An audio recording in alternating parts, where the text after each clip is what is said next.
Sahabat Kompas dan Mitra Pradi, kita ketemu lagi dalam rubrik konsultasi hukum, hasil kerjasama harian Kompas dengan Dewan Pimpinan Nasional Perhimpunan Advokat Indonesia atau Pradi. Dan kali ini karena kita sudah menjalankan protokol kesehatan dengan baik, maka saya akan melepas masker dan tamu Kompas hari ini adalah Mas Johan Immanuel. Mas Johan Immanuel adalah pengurus Dewan Pimpinan Nasional Pradi untuk bidang kajian hukum dan perundang-undangan dan sekaligus juga advokat yang bertugas di Jakarta Pusat. Mas Johan, kali ini pertanyaan datang dari seorang ibu di Jakarta Barat dan sangat relevan dengan kondisi kita terkait dengan pandemi COVID-19. Nah, pertanyaannya memang panjang dan pertanyaan ini sudah dijawab Mas Johan sebenarnya dan sudah muncul di kompas.id. Pertanyaan adalah, apakah seorang yang dinyatakan positif COVID-19 dalam masa pandemi ini menjadi tanggung jawab negara dalam perawatannya? Masih ada beberapa pertanyaan, tapi Mas Johan silakan menjawab dulu. Iya, oke. Terima kasih ya Pak Tri ya atas kesempatannya pada hari ini. Ya, memang pertanyaan ini sangat menarik ya dan sangat relevan sekali dengan kondisi terkini ya. Jadi memang kalau untuk ini ya menjawab pertanyaan tersebut, memang kita harus lihat dari beberapa sudut pandang ya. Kan ada sudut pandang kita bicara dalam sudut pandang konstitusi ya, artinya Undang-Undang Dasar 1945 ya. Jadi kalau dalam Undang-Undang Dasar 1945 itu memang negara itu ya wajib untuk menjamin ya pelayanan kesehatan bagi setiap orang ya. Itu ada di pasal 28H ayat 1 dan juga pasal 34 ayat 3. Jadi ada jaminan dari konstitusi bahwa kalau seorang warga negara sakit itu ditanggung oleh negara. Betul, begitu? Betul Pak Tri. Atau setidaknya negara menyediakan fasilitas untuk itu. Betul ya Pak Tri. Itu memang menjadi tanggung jawab negara ya. Dan itu pun ada peraturan teknisnya ya dalam keputusan Menteri Kesehatan ya. Ya, itu di anggaran ini ya dibebankan pada anggaran kementerian, pemerintah daerah dan atau sumber dana lainnya ya diatur dalam perundang-undangan, sehingga memang itu yang menjadikan acuan ya bahwa negara memang menanggung perawatan untuk pasien COVID-19. Artinya ada jaminan hukum dari konstitusi, kemudian ada undang-undang kekarantinaan kesehatan, kemudian ada peraturan Menteri Kesehatan juga kan ya, betul, yang secara teknisnya. Jadi ini juga ada pertanyaan dari Ibu Mulyana tadi bahwa apakah ada aturan hukum yang memastikan tentang perlindungan itu? Ada semuanya, ada semuanya, Mas Johan ya. Dan pertanyaan yang dari Bu Mulyana ini sangat mendasar menurut saya. Apakah ada batas waktunya dan jika pasien COVID itu melebihi waktu perawatan yang dijamin oleh pemerintah, kemudian masih positif, apakah kemudian dipaksa harus keluar dari rumah sakit? Iya, jadi kalau untuk meninjau ya dari sisi protokol pelayanan kesehatan itu ada juga ya diatur dalam peraturan Menteri Kesehatan ya, kalau saya bisa sampaikan sih nomor HK 0107 ya, garis miring Menkes, garis miring 413 garis miring 2020 ya. Itu pada prinsipnya mengatur protokol untuk perawatan pasien COVID-19 ya. Itu diatur di situ untuk bagaimana perawatannya di saat isolasi ya, isolasi di rumah sakit, kemudian juga bagaimana di saat harus ahli rawat ya untuk non isolasi ya. Jadi artinya setelah isolasi seperti apa. Kemudian juga di saat pasien sembuh itu seperti apa protokolnya, itu juga mengatur ya. Termasuk juga untuk pengulangan pasien ya, Pak Tri, itu diatur juga protokolnya seperti apa. Jadi memang kalau dalam pemulangan pasien ini ya, di situ disebutkan ya dalam keputusan Menteri itu harus ada hasil asesmen klinis ya dari rumah sakit ataupun dari dokter yang bertanggung jawab ya. Kemudian juga tidak ada tindakan atau perawatan yang dibutuhkan oleh pasien ya.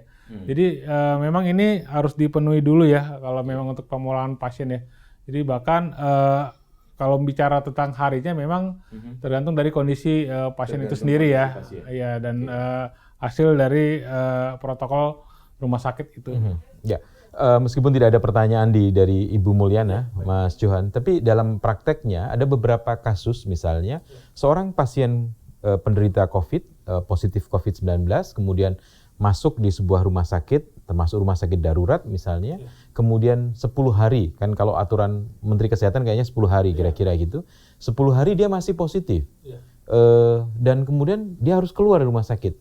Apa itu justru tidak membahayakan orang lain? Artinya negara harus menjamin keselamatan warga negaranya, tetapi seorang pasien yang masih positif kemudian harus keluar dari rumah sakit karena sudah melewati 10 hari. Iya. Gimana Mas Yon? Iya, artinya begini Pak Tri ya, kalau memang protokolnya ya kan memang untuk kasus-kasus itu berbeda-beda ya. Ada yang seperti Pak Tri deskripsikan 10 hari ya, bisa keluar dari rumah sakit. Itu memang kalau saya juga beberapa ada rekan yang seperti itu ya, itu 10 hari itu memang di saat saya tanyakan protokolnya seperti apa selanjutnya, itu memang protokolnya setelah 10 hari itu tetap mereka isolasi mandiri dulu, kurang lebih selama 14 hari.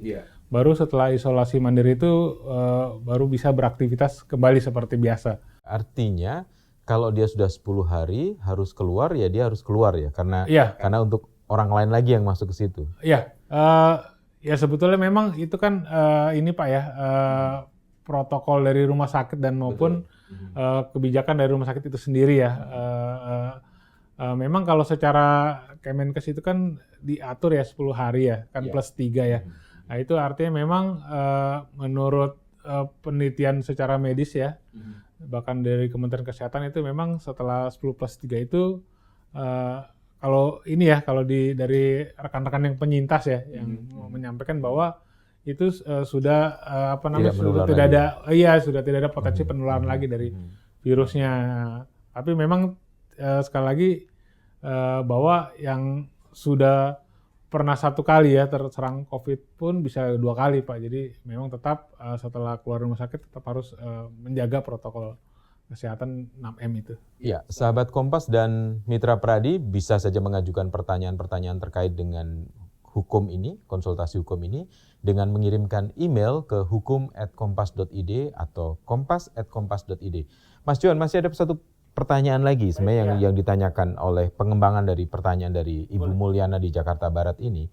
Kan sejumlah pasien positif COVID-19 kemudian meninggal di rumah sakit. Pemulasaraan itu menjadi tanggung jawab negara atau menjadi tanggung jawab masyarakat atau menjadi tanggung jawab keluarga? Tetap untuk terkait dengan ini ya, dengan pasien meninggal COVID di rumah sakit ya, itu tetap menjadi tanggungan dari pemerintah Pak. Jadi ya sesuai dengan protokolnya ya. Tapi memang itu disesuaikan juga dengan kondisi dari daerah masing-masing ya. Katakanlah mungkin di daerahnya itu saya juga dapat cerita ya, memang belum ada kuburan untuk khusus COVID, jadi memang ada juga yang dikubur juga di tempat TPU, tapi khusus memang yang deretannya itu pasien yang meninggal karena COVID ya. Ada juga memang seperti di Jakarta ya, di Srengseng itu memang ada khusus untuk meninggal karena pasien karena COVID ya, itu ada juga sendiri ya. Kita bicara tentang hak warga negara, tapi kita juga bicara tentang hak negara. Kalau misalnya ada masyarakat yang menolak keluarganya meninggal karena positif COVID, kemudian dikelola oleh negara dengan protokol kesehatan ini, apa yang bisa dilakukan oleh negara? Kalau selama ini kita melihat Mas Johan ya, negara selalu atau pemerintah selalu dalam posisi yang mengalah gitu kan. Banyak sekali orang yang mengambil jenazah, kemudian juga ada juga sejumlah orang yang kemudian sampai bersih tegang dan melakukan kekerasan pada tenaga kesehatan. Apa sih yang bisa dilakukan oleh negara untuk menegakkan hukum ini? Ya, memang sebetulnya lebih fair ya Pak. Kalau dari saya itu memang kalau memang ada ini ya gejala memang mengarah ke COVID-19 dari pasien ya yang di rumah sakit, itu alangkah baiknya ya itu segera dilakukan PCR ya.